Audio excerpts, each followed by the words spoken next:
সাপ ফিল করছে কিভাবে? ধর দূর থেকে আমিও আসছি, সাপটাও ওই দিক থেকে আসছে, সাপ কি অনুভব করতে পারছে আমি আসছি যে? সাপ কম্পনটা অনুভব করে। আচ্ছা, কম্পনটা কি দিয়ে? পেট দিয়ে অনুভব করবে? হ্যাঁ, ওদের সেই অনুভব শক্তিটা বেশ ভালো আছে। আচ্ছা, মানে মাটির কম্পনের ক্ষমতা আমরা যতটা না বুঝি তার থেকে অনেক বেশি ভালোভাবে ওরা বুঝে যায়, ভাইব্রেশনটা বোঝে। আচ্ছা। আর দ্বিতীয়ত হচ্ছে যে সাপ দেখে কেমন, এই প্রসঙ্গে একটা বলে দেওয়া উচিত যে সাপ কিন্তু তোমার আমার মতো দেখে না, কালার ব্লাইন্ড হয়। কালার ব্লাইন্ড হয়? সাপ কোনো কালার বুঝতে পারে না। আচ্ছা। সাপ হচ্ছে বেসিক্যালি ফিল্মের নেগেটিভ গুলো যেরকম হয়, আগেকার দিনে ছবি তুলতাম সেই নেগেটিভ গুলো যেভাবে আমরা আলোতে ধরে দেখতাম, ওই ধরনের দেখে, একটা অস্পষ্ট দৃষ্টি। আচ্ছা।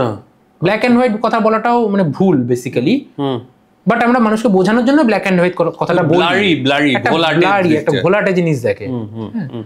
আর তার মধ্যে আবার কি ওই লিভিং অবজেক্ট, ওদের যে বডি হিট রয়েছে ওইটাকে আলাদা করে ওরা বুঝতে পারে।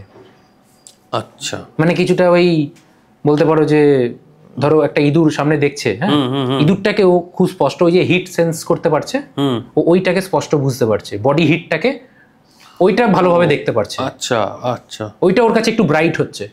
আচ্ছা, হিট সেন্স করছে। ও কিন্তু চোখে দেখে শিকার করে না, ও হিট সেন্স করে শিকার করে। আমার আঙুলটাকে কিন্তু ওইভাবেই ও অ্যাটাক করেছিল, ও তো চোখে দেখতে পাচ্ছে না, হিটটা সেন্স করে মেরেছে। ও ব্যাগের মধ্যে আছে, ও কিছুই দেখতে পাচ্ছে না, কিন্তু এই যে আঙুলটা ভুলবশত কাছাকাছি হয়ে গেছিল, হিটটা সেন্স করে বুঝে গেছিল যে কাছে ওর মানে বাইটিং রেঞ্জের মধ্যে পেয়ে গেছে, মেরে দিয়ে